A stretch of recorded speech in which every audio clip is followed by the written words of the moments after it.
Alors, on est en droit de penser qu'un certain nombre de défis nous attendent. Il y a bien sûr les déclarations de communication qui disent que plus rien ne sera jamais comme avant, etc., etc. Avant de rentrer dans tous ces délires-là, quels finalement sont les principaux défis, sinon de nos entreprises, en tout cas de nos artisans, face à des nouvelles problématiques, si j'ose dire? Il y a de manière large, et peut-être on peut imaginer parler de numérique, ça tu nous le diras ce que tu en penses, peut-être du changement de paradigme du rapport au travail, c'est-à-dire comment on arrive à attirer finalement des nouvelles personnes qui rentrent dans ces nouveaux métiers, et Dieu sait que c'est peut-être une difficulté.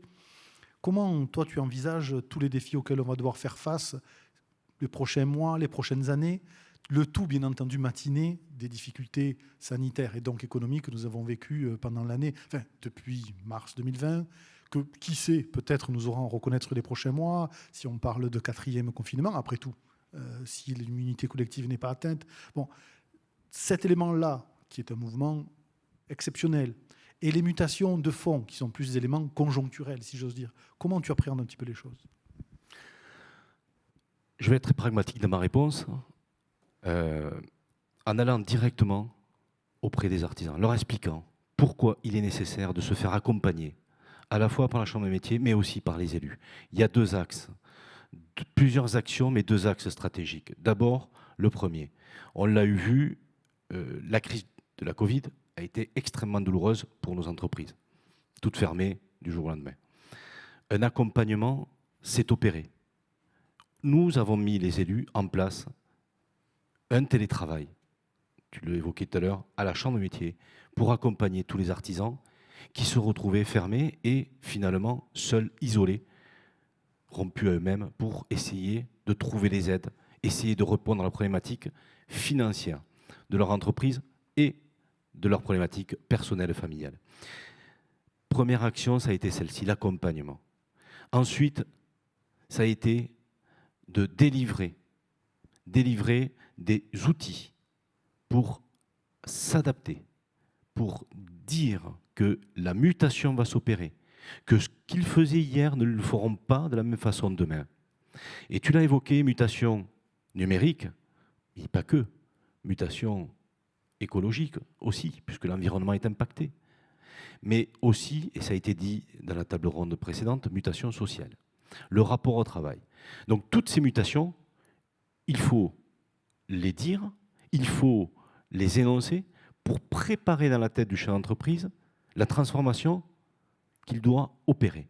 Et cette transformation, ou plutôt l'information à cette transformation, doit se faire par l'information, les délivrances d'informations de la présidence, mais aussi de l'ensemble des élus et des collaborateurs. On ne pourra pas aider, informer, accompagner, trouver des solutions de financement à tous ces artisans s'ils ne sont pas capables eux-mêmes de dire « oui, je sais, j'ai compris, il faut que je le fasse ». Et on en parlera très certainement à d'autres tables rondes, mais c'est opéré, cette transformation, cette mutation. Est-elle conjoncturelle ou structurelle?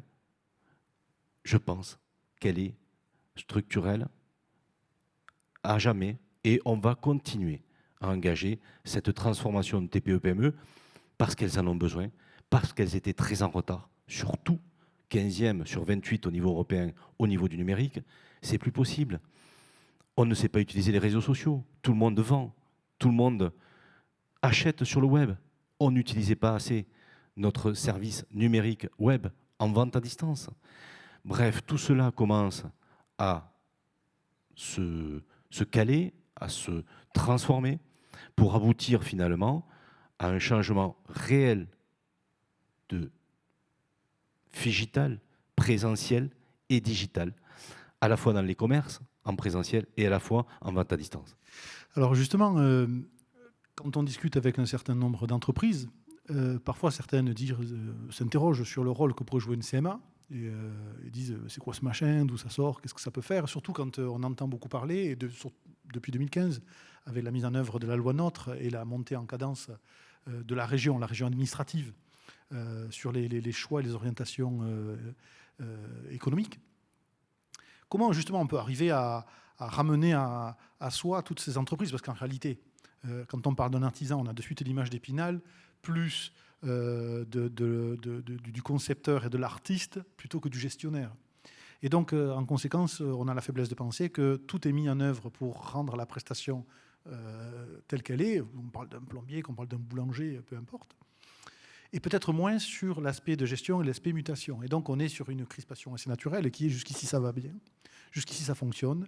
Il n'y a pas de raison que finalement je change, parce que le changement, on sait ce qu'on a, c'est peut-être pas beaucoup, mais on est peut-être inquiet sur ce qui nous attend. Comment justement tu peux arriver à éveiller cette envie sinon d'ailleurs, de progrès, de développement, alors même qu'il n'y a pas de moyens et que nos entreprises, on le sait, nos petites entreprises sont sous-capitalisées, n'ont pas de capacité de visibilité, parce que ce qui m'inquiète beaucoup, c'est quand on parle, on discute, on a fait des réunions ensemble là-dessus, et quand certains nous disent qu'en fin d'année, ils vont voir le comptable, et puis ils ont trimé pendant toute une année, et puis ils disent, bon, j'ai gagné ou j'ai perdu?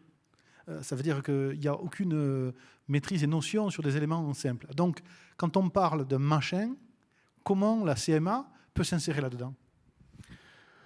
Alors, plusieurs axes ont été abordés dans ce que tu as dit.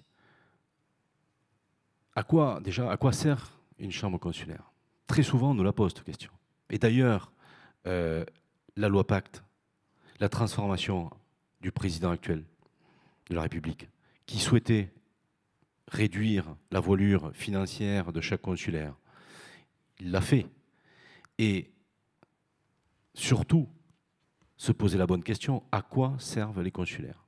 On a bien vu, effectivement, que nombreux sont ceux qui ne savent pas à quoi servent un consulaire, une chambre consulaire. Il y a des organisations patronales, il y a des branches, il y a des consulaires. À quoi ça sert? Et ensuite, il y a la compétence interco et région. Simplement, pendant la crise de Covid, on nous a demandé d'être présents, de prendre le téléphone, d'appeler chacun des artisans ressortissants à la Chambre des métiers, de délivrer l'information, de les accompagner, de les aider, de trouver des solutions aussi de financement en rapport à la précarité, pas que la précarité économique, la précarité sociale. Tout cela a été réalisé. Et finalement, rétropédalage, on s'est rendu compte que lorsqu'on donne de vraies missions, qui sont concrètes sur le terrain, qui vont directement toucher l'artisan lui-même, on est crédible, on est vu, et finalement, on est, entre guillemets, compétitif aux yeux de l'État. Pendant plusieurs décennies, il me semble qu'on était tourné vers soi-même et on attendait que les gens arrivent. C'est ce que j'ai voulu changer moi de suite lorsque je suis arrivé, et quand j'ai vu la queue en bas, des gens qui s'inscrivaient pour enregistrer une société. Il n'y a rien de pire comme image, mais surtout comme reflet de la société actuelle. Et donc du coup, j'ai dit on va transformer ça. On va faire de l'inscription en ligne. On va aller vers eux. On va aller sur les territoires. On va délivrer de la formation également. On va dire ce qu'on sait faire en formation. Tu l'as dit aussi, c'est un autre sujet, la montée en compétences, la sous-capitalisation et la problématique de voir son comptable en fin d'année, de dire combien il me reste sur le compte. Ça, c'est un problème de compétences. Donc, toutes les formations que nous avions, j'ai dit simplement orientées, priorisées par rapport aux besoins de nos entreprises artisanales, aux dirigeants. Et puis arrêtez de faire des formations de 3-4 jours. Faites des modules de 1 à 2 jours maxi. On ne peut pas faire plus. Et aujourd'hui, avec le télétravail et surtout la formation à distance, on peut très bien calibrer toutes ces formations en adéquation avec les problématiques d'agenda des chefs d'entreprise, d'entreprises artisanales, qui ont souvent moins de 5 salariés dans leur boutique. Et donc, du coup, peu de temps pour se former. Alors, oui, la montée en compétences est importante, à la fois sur la gestion de la trésorerie, mais pas que. La gestion des ressources humaines, également la gestion du numérique, la présence sur les réseaux digitaux, etc., etc. Priorisons ce que nous devons prioriser pour rendre plus efficaces, plus solides nos entreprises et faire face demain à une problématique autre qui pourrait arriver. Quatrième vague de Covid, problématique économique, mutation, ça a été dit, 50% des métiers de demain, on ne les connaît pas. Donc finalement, si on ne connaît pas les métiers, on ne connaît pas du tout l'orientation des consommateurs demain, comment elle va s'opérer, sous quel format, avec quel outil, avec quel usage. Et tout ça, il va falloir l'accompagner, aussi vite que cela évolue. En fait, on considère parfois qu'il y a un écart important entre ce que l'on vit au quotidien et le discours que tient le gouvernement. Non pas que le gouvernement agisse par malveillance, mais peut-être parce qu'il fait ce qu'il sait faire de mieux, il traite des grandes masses. On nous parle de télétravail, tu y as fait référence, on nous dit désormais on doit partir 1 ou 2 jours par télétravail, mais c'est tellement éloigné du quotidien et des entreprises et des ressortissants, notamment de la CMA. Comment justement on fait l'interface, puisque la CMA c'est quand même un organisme qui certes fonctionne avec des élus, mais qui a vocation et prétention à représenter les intérêts au contact de l'État. C'est un organisme d'État. Je ne connais pas le terme exact, mais c'est un organisme public administratif. Bon. Comment toi, en tant que président, tu arrives justement à faire ce lien entre une volonté gouvernementale, parfois qui est relativement éloignée, qui traite par des flux, et des attentes de ressortissants d'entreprises qui finalement n'attendent pas a priori quelconque aide, parce que pour attendre une aide, encore faut-il avoir posé un diagnostic, avoir posé des problématiques, avoir posé une attente et des besoins. Comment justement tu fais ce lien entre les deux ? Deux choses. Le télétravail est possible en champ de métier. Le télétravail n'est pas possible dans l'entreprise artisanale, sauf sur des fonctions support éventuellement. Nos 4 secteurs d'activité, en premier lieu, c'est le bâtiment. Pas de télétravail possible, sauf sur les fonctions support, encore une fois. Ensuite, il y a le service. Coiffeur, coiffeuse, esthéticien, esthéticienne et entreprise de nettoyage industriel. Ensuite, il y a l'alimentaire et la fabrication-production. Donc tout ça est écarté du télétravail dans le cadre de son processus de fabrication et de production. La CMA, elle pouvait le faire. Bien plus simple. Comment on a réussi à améliorer le contact avec un distanciel et pour autant avoir une super mauvaise image alors qu'on était ouvert en présentiel? Très simplement parce qu'on a appelé chacun des artisans sur le territoire. On a eu une présence et une visibilité beaucoup plus importante que de ne recevoir que ceux qui s'inscrivent finalement et pas ceux qui sont déjà installés. Donc on ne voyait jamais personne. Ensuite, il y a eu un redéploiement sur les territoires de l'ensemble des services. Chaque bassin d'emploi a été cartographié. Ça a été repris d'ailleurs dans la loi Pacte pour les commissions territoriales et pour l'échelon régional. Du coup, chacun avait un portefeuille, entre guillemets, client qu'il devait suivre, performer, et donc on les challengeait. Et au final, nous avons aussi fait évoluer les agents et leur façon de travailler et d'être en rapport avec l'artisanat et les attentes de nos artisans. Mais ça a été simple parce qu'ils n'attendaient que ça. Ils préféraient être utiles que se rendre utiles en attendant que les gens arrivent. Alors justement, on l'a dit en début d'émission, tu vas conduire une liste mise en œuvre par la CPME avec le soutien appuyé des branches professionnelles et notamment de la FFB. Est-ce qu'en 2 axes, pour être pragmatique, tu parles surtout de 2 axes d'attaque, quels sont les principaux axes ou les 2 axes d'attaque que tu souhaites mettre en œuvre une fois que tu seras élu président à la région, puisqu'on rappellera pour ceux qui nous écoutent que désormais le processus électoral s'envisage sur la région et avec des formes de délégation, le terme tu le préciseras, des centres de profit finalement en département. Quels sont les 2 axes politiques d'action concrète que tu mets en œuvre à direction de tes ressortissants? Alors il n'y en a pas 2, il y en a 4, exactement. Donc si tu me permets, je vais dire les 4. Tout d'abord, la formation initiale et la formation continue. Rendre plus présent la formation initiale avec les 12 CFA que compose aujourd'hui la région Occitanie en chambre de métier et dont disposent ces chambres de métier. Pour être plus efficace, il faut cartographier, faire un état des lieux et rendre plus lisible la carte de nos formations sur le territoire. Formation continue, bien évidemment, continuer nos PAC, très léger de formation à distance et présentielle pour nos entreprises et nos entrepreneurs. Ça, c'est le premier axe. Il faut savoir que sur la formation initiale, j'ai oublié de le dire, 95% des élèves sortent avec un CDI à la fin de leur formation et 1 sur 2 devient chef d'entreprise dans les 10 ans. Donc, il y a quand même une grosse ressource à former complètement nos jeunes étudiants, à leur donner tous les acquis, les savoir-faire pour qu'ils puissent être en mesure de reprendre nos entreprises demain. Environ 8000 entreprises dans les 10 ans sont accédées parce que les chefs d'entreprise ont plus de 55 ans. Donc on a un vrai problème. Le deuxième axe, c'est l'accompagnement entrepreneurial dans toutes ses formes, du début jusqu'à la fin.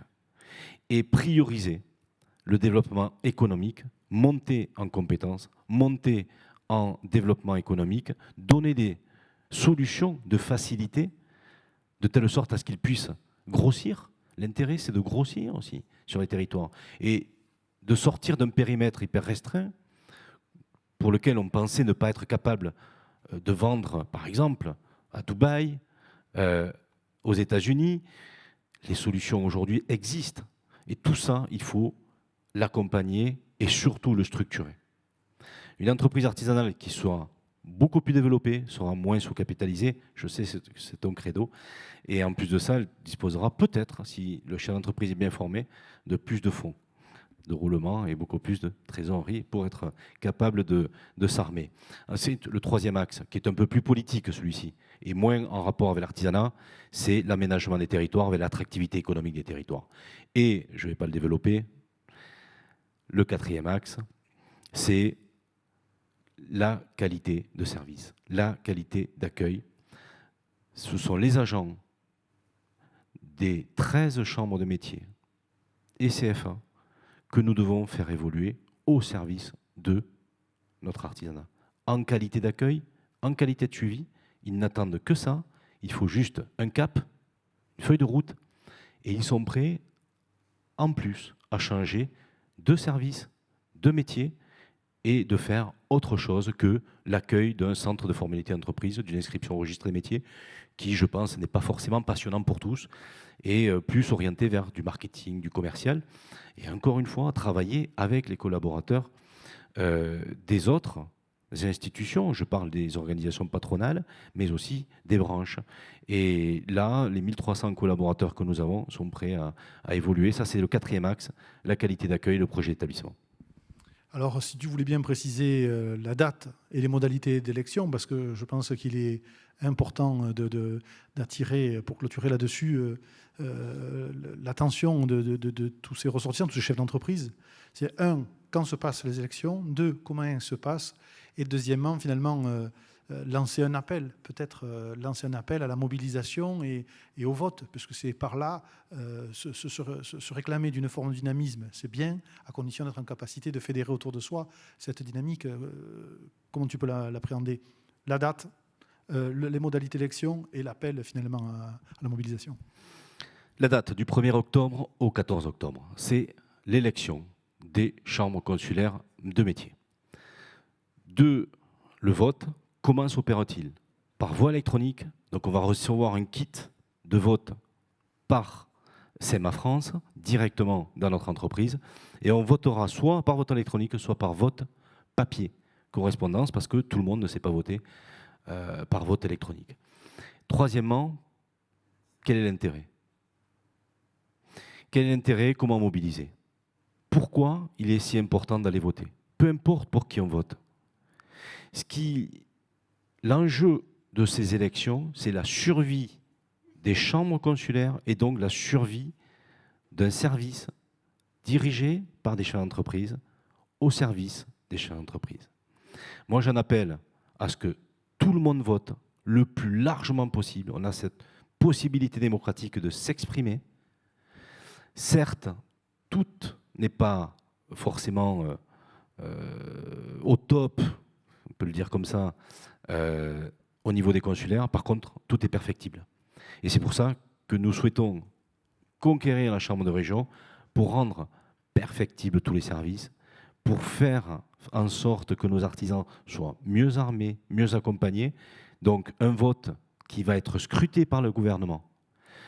S'il est en dessous de 20%, on n'existe plus.